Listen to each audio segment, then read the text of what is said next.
자, 이성원 사무총장님, 2년 전에 우리 총장님과 또 김남주 변호사 한번 나오셨는데 그때는 코로나19라는 특수한 상황이었고요.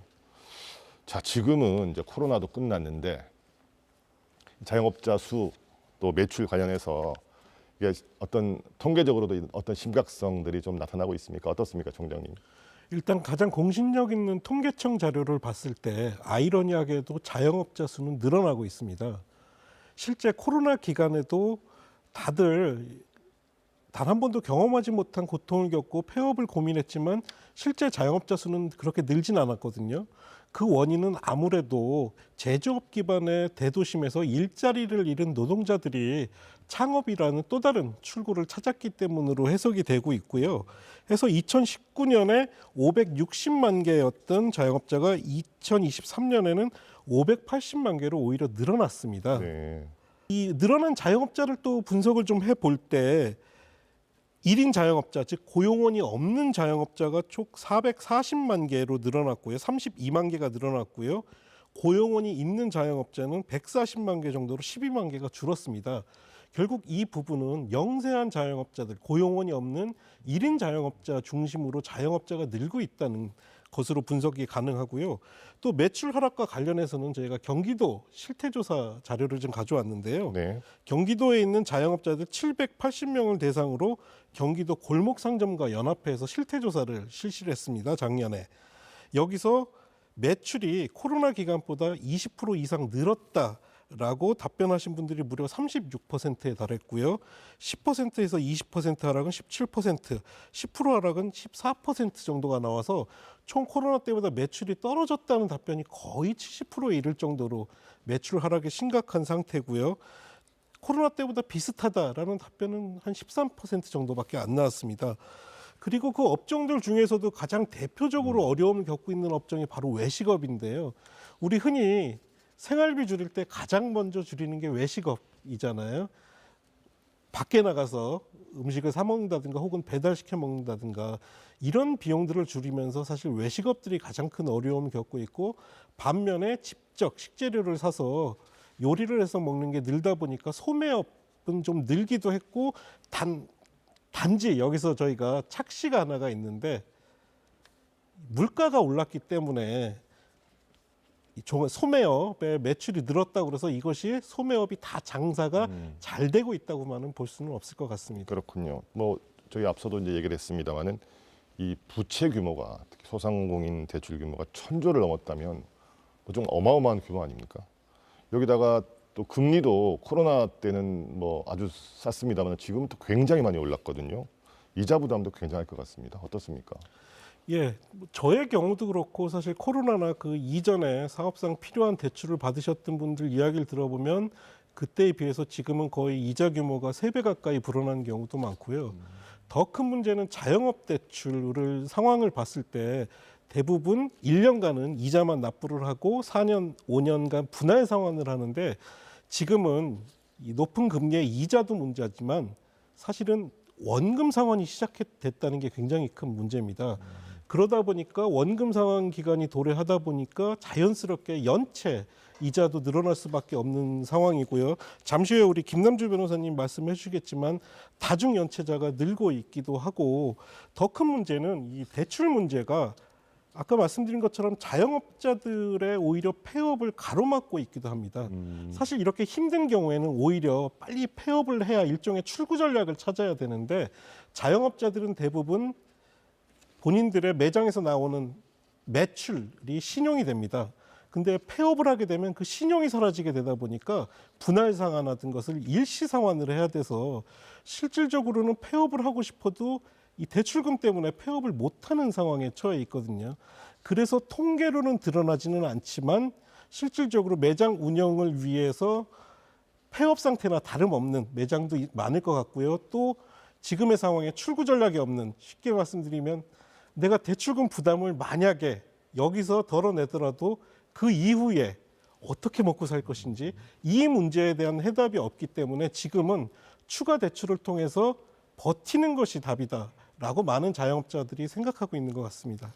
자, 김남주 변호사님, 네. 방금 총장님도 이제 말씀하셨습니다. 다중채무, 이게 어떤 의미이고 이게 또 늘어난다. 이건 우리가 어떻게 해석해야 되겠습니까? 네, 다중채무라는 거는 한 채무자가 세 개 금융기관 이상에서 빚을 지고 있는 상태를 말하는데요. 지금 현실은 178만 명이 다중채무자고요. 전체 그 자영업자 가운데. 중에서 네네. 이분들이 대출금을 갖고 있는 총액이 744조 원이나 됩니다. 그러니까 자영업자 부채가 한 1,000조가 조금 넘는데 이 중에서 거의 74% 정도 되는 금액이 지금 다중채무자의 빚입니다. 근데 이 원인은 뭐 다양한 원인이 있을 수 있겠지만 아마도 부채 변제가 힘드니까 다른 금융기관에서 돈을 빌려다가 그 앞에 있는 빚을 갚는 이런 쉽게 말해서 돌려막기 하는 상황이 벌어지고 있다 이렇게 보입니다. 이게 최근에 좀 더 이렇게 급증하고 있는 원인 이거는 어디서 찾아야 될 것 같습니까? 통계를 보면은 코로나 시기에 이 다중채무자 증가율이 한 10% 이상 증가를 했거든요. 연간 10% 이상 증가를 한 걸 봐서는 첫 번째 원인은 아마 코로나 시기에 어려웠던 그런 후유증이 첫 번째인 것 같고요.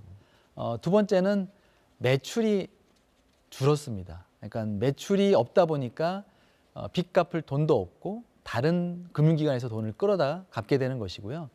또 매출이 낮다 보니까 힘든데 이자율도 올랐잖아요. 그런 이자율 상승도 원인이 되는 것 같습니다. 네. 자, 총장님 뭐 이게 좀 타게 되려 그러면 뭐 여러 가지 지원도 중요하겠습니다만 무엇보다도 좀 이게 장사가 잘 돼야 되지 않겠습니까? 그러려면 이제 소비자들이 지갑을 좀 많이 열어야 되는데 이게 좀 쉽지 않은 상황이죠. 어떻습니까? 지금 가장 심각한 문제가 바로 지금 진행자님께서 말씀해 주신 내용인데요. 지금의 경제 위기 상황이 자영업자들만 겪고 있는 것이 아니라는 게 굉장히 심각한 상황입니다. 한마디로 전 국민 빚더미 시대에 앉아 있기 때문에 소비자들도 지금 소비를 할 여력이 없다는 겁니다. 고물가, 고금리 때문에. 그래서 코로나 때보다 더 어렵다? 얼핏 이해가 안 되실 수도 있지만 코로나 때는 돈 쓸 곳이 없는 곳의 문제였습니다.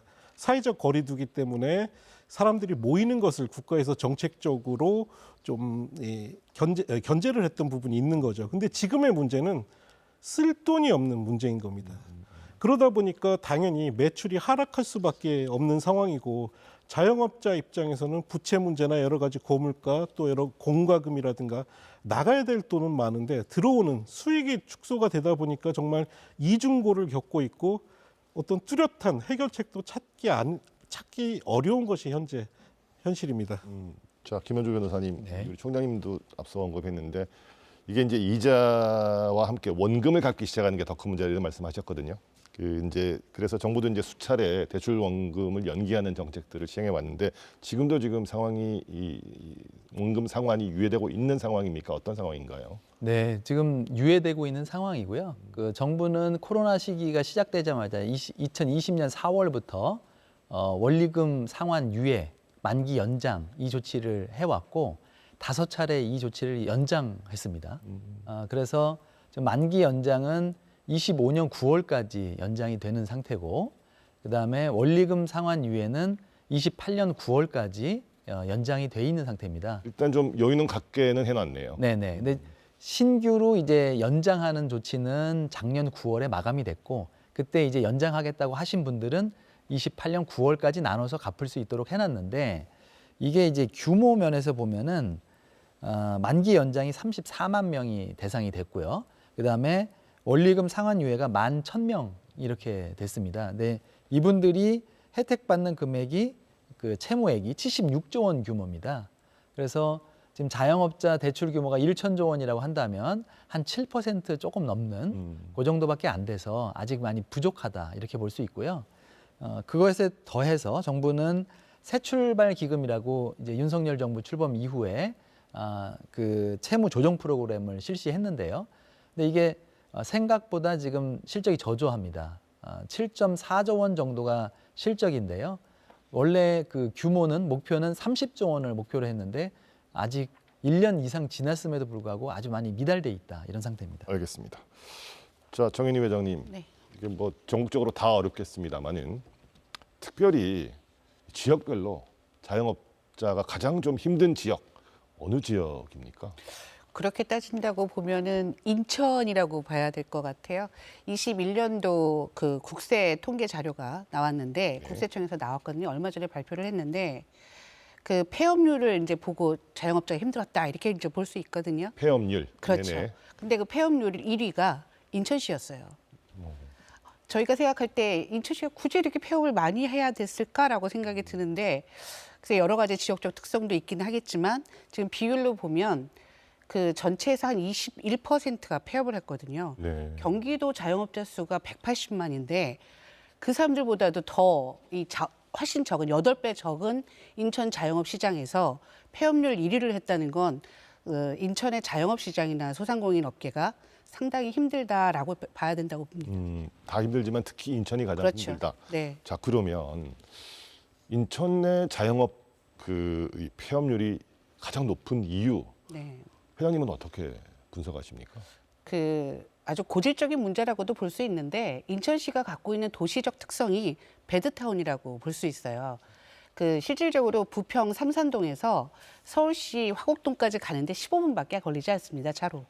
그러면 인천시하고 서울시로 출퇴근하는 사람의 숫자가 훨씬 많고 경기도로도 출퇴근하시는 분들도 많거든요. 그럼 결국은 인천에서 거주하시거나 주거하시는 분이 많은 거지 그 직장을 다니시면서 생산적인 활동을 하시는 분의 숫자는 상대적으로 작다 이렇게 봐야 되거든요. 그렇군요. 자, 이성원 총장님, 방금 이제 정현희 회장께서도 인천 사례를 들면서 이게 좀 이 서울과 가까워서 그런 특성이 있고 또 역외 소비를 많이 하다 보니까 그런 특성이 있다고 말을 했습니다. 자, 그래서 이 역외 소비 방지를 위해서 저희가 도입한 게 사실은 지역화폐 아니었습니까? 자, 지역화폐 코로나 때는 상당히 그 활성화됐었는데 요즘은 좀 상황이 어떻습니까? 예산 자체가 좀 줄어들었습니다. 2020년도에 6,689억, 2021년도에 1조 2,522억으로 정점을 찍었다가 2022년도에 6천억, 그 2023년도에 3,500억 정도가 편성이 됐었는데요. 사실 현 정부에서 올해 지역화폐 예산 전액 삭감 예고를 해서 저희가 좀 우려가 있었습니다. 하지만 다행히 국회에서 합의가 돼서 3천억 정도가 예산이 통과되긴 했는데 아무래도 예산이 줄어들다 보면 발행량 자체가 줄어들거나 혹은 소비자들의 인센티브가 줄어들기 때문에 그만큼 소비자들이 지역화폐 활용도가 낮아질 수밖에 없는 상황이고요.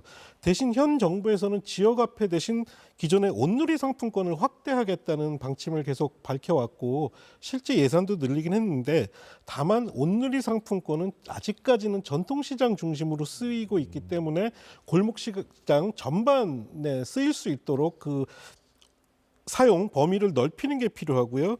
다만 온누리 상품권은 지금 말씀하신 대로 역외 소비 방지 효과는 떨어지는 편입니다. 그래서 지역화폐 예산은 좀 하반기에라도 추경을 통해서라도 더 좀 늘려주셨으면 하는 게 전국의 자영업자들의 바람입니다. 네.